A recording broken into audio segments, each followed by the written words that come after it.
मीर जाफर साहब 106 जहालत के मरकज के अंदर पैगाम टीवी की आईडी से अल्लामा शहीद के खानदान को गालियां दी गई, मेरी बेटी के ऊपर बुहतान और इल्जाम तराशी की गई। अगर जुर्रत है तो इस बात के ऊपर मुबाहला कर लो। बुत शिकल लिखने वाला कौन है? जुर्रत है तो इस बात के ऊपर मुबाहला कर लो। मौलाना मोहम्मद अली जाबाज के मदरसे के ऊपर कब्जा किसने किया? जुर्रत है तो इस बात के ऊपर मुबाहला कर लो। ये तो बात है मीर जाफर की जिसको लोग बड़ा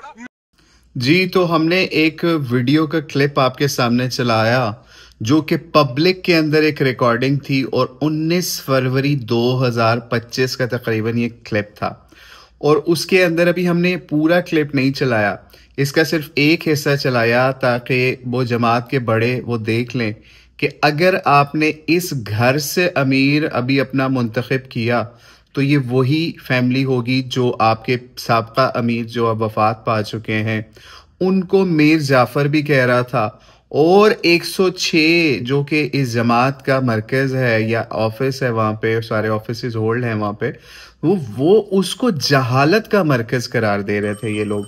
ठीक है, तो अगर कोई बंदा इस तरीके से जहालत का मरकज़ करार दे रहा है अपनी जमात को सिर्फ इस वजह से कि इस बंदे को जमात के एक ओहदे से बर्खास्त किया गया था, चूँकि ये अपनी जमात को उस वक्त लीड कर रहे थे और उसकी वजह से इनको जो है ना जिम्मेदारियां पूरी ना करने के ऊपर उस ओहदे से बर्खास्त कर दिया गया था। हालांकि इसी शख्स के दीगर फैमिली मेंबर्स को या इसके करीबी भाइयों को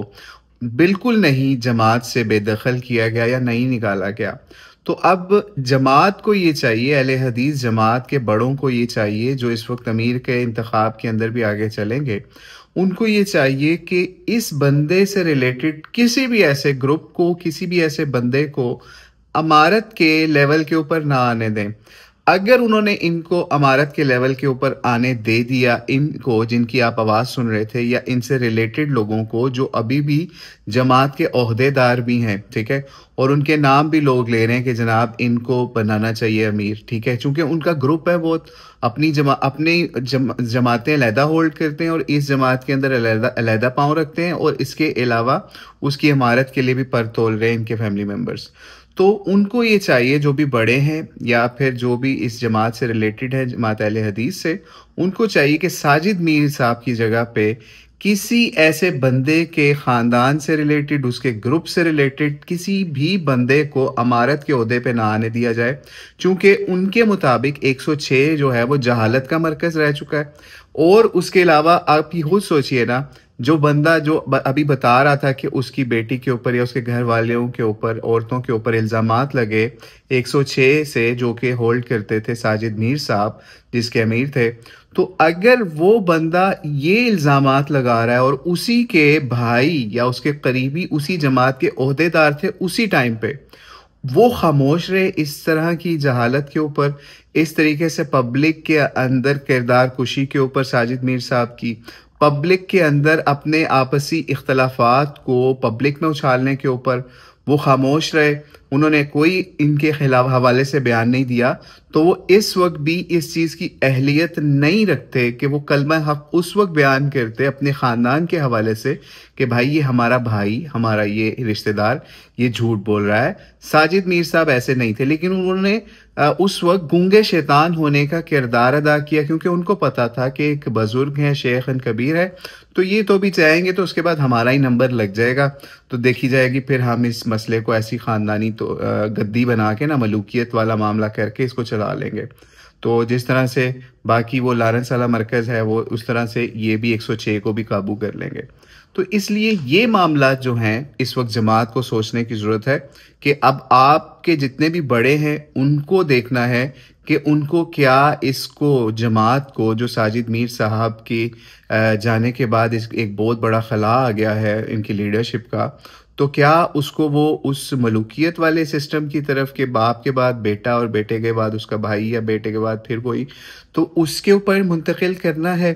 ठीक है, यानी लामा साहब के आगे औलाद को मुंतकिल करना है, या फिर कैपेबिलिटी देखनी है कि जनाब इनके अलावा भी बहुत बड़े बड़े इस वक्त कैपेबल लोग हैं जो दीनी लिहाज से और सियासी लिहाज से भी कद काट रखते हैं, उनको मौका दिया जाए, ना कि उनको मौका दिया जाए जो कि साजिद मीर साहब को मीर जाफ़र कहते रहे, या फिर उन्हीं के वक्त के अंदर बाकी लोगों के ऊपर कीचड़ उछालते रहे। जैसे उमर सिद्दीक के ख़िलाफ़ कैंपेनिंग की गई, अब्दुल्ला शेखुपुरी साहब के बेटे अब्दुल बासित शेखुपुरी साहब के ख़िलाफ़ कैंपेनिंग की गई, और दीगर लोगों के ख़िलाफ़ कैंपेनिंग की गई कि ताकि उनको किसी तरीके से इबरत का निशान बनाने की कोशिश की जाए और ये काम करवाया जाए साजिद मीर साहब के हाथ से।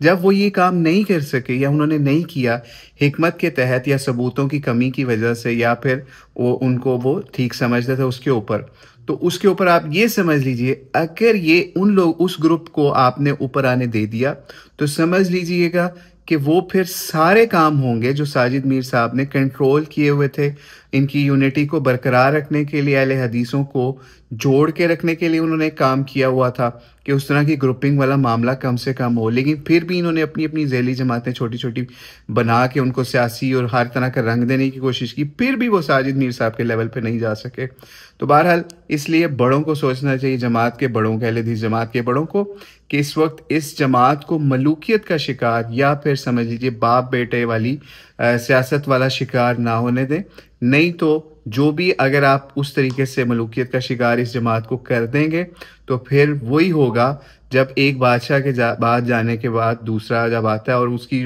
जिसने मुखालफत की होती है, फिर वो अपने मुखालिफिन की समझ लीजिए उनके ऊपर रंदे फेर के उनको जमात के ओहदों से भी फारिग करते हैं, प्लस उसके अलावा वो फिर सफाया करने की कोशिश करते हैं, जिससे यूनिटी और जमात को बड़ा नुकसान होता है। तो अल्लाह ताला से दुआ, अल्लाह ताला साजिद मीर साहब के बाद कोई अच्छा और बेहतरीन लीडर अहले हदीस जमात को मुहैया करे। वल्लाहु आलम बिस्सवाब। अस्सलामु अलैकुम वरहमतुल्लाहि वबरकातुहू।